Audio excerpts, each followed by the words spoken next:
let's shift focus on to this. The fishing and oil industries are intertwined in a complex relationship around the world. Oil is a blessing for national treasuries and a curse when offshore drilling and spills damage fisheries and fishing communities. Fishing communities are nervous about the country's oil industry. They fear the potentially devastating impact an oil spill can have on their livelihoods and communities. Let's speak now to someone who has been doing deep work on this, and his name is Neville van Roy. Neville, thank you very much for availing yourself this morning. He's with the Green Connection Communication Network. So give us a bit of context in terms of what it is that you are particularly worried about. Good day to you and good day to the viewers out there. Thank you for this opportunity. We are very much concerned about this climate crisis and emergency. When there's an emergency, you run into the opposite direction. We are so concerned that our government is rather running or not making an effort to run away from fossil fuels. We are so much concerned about this kind of brutal attack on the human rights. We have a right to a clean ocean. We have a right to healthy fish. We have a right to respect the local economy of fishers' livelihoods. And we want a stop to oil and gas in our oceans. Some of these concerns, did you present them at the pre-colloquium that took place in the week?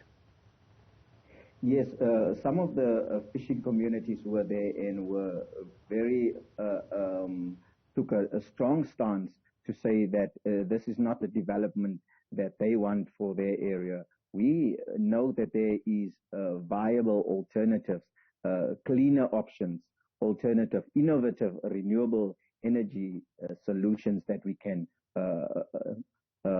do. But why is our government staying on this fossil fuel? Fossil fuel is part of the history. We need to talk about innovative alternatives for a cleaner and more climate-friendly solutions for our country, not oil and gas.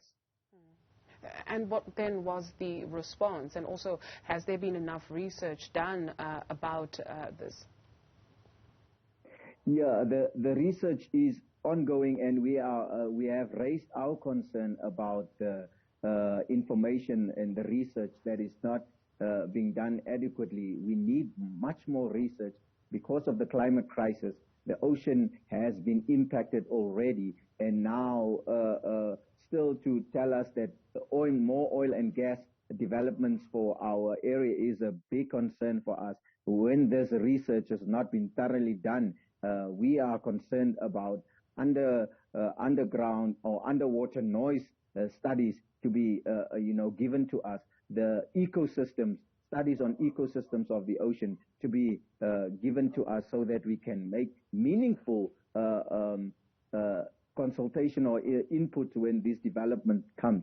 And this research is not being, enough for us. We don't have enough research to be able to take on this type of development, such as oil and gas industry in our oceans.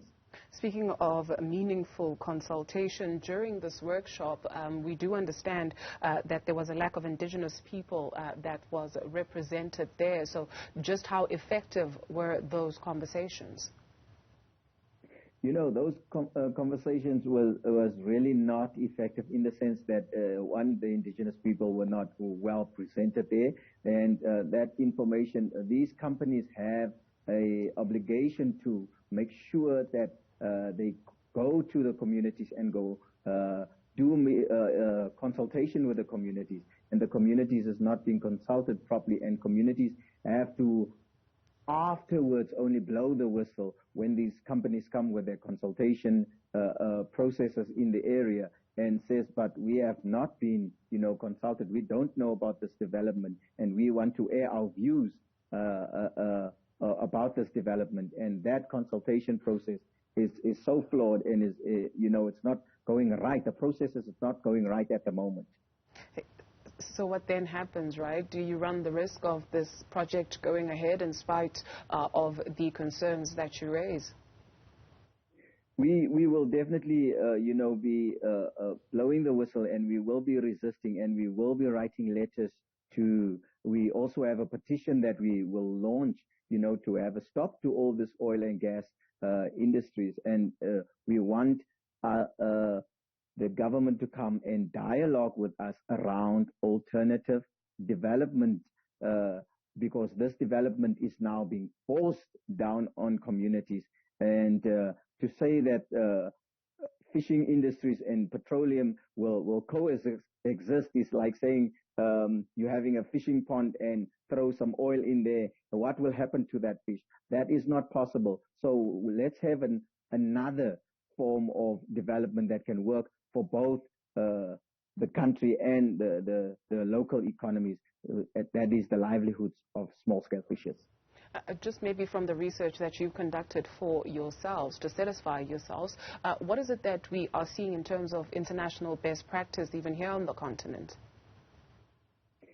Yeah, there's always, when these companies come, there's always the risk of an oil spill or oil well blowout. So that risk need to be taken into account. And we are saying take rather the precautionary measures of staying away from this industry. Climate change is telling us to move away from it. The ocean is telling us with the acidification to move away from this. The research that is not adequately done in this area of how the ocean react to this new climate change that's happening is also a concern for us, to rather take the precautionary measure of staying away from this industry, such as oil and gas. And also, we're talking about ecosystems that will be interrupted and destroyed.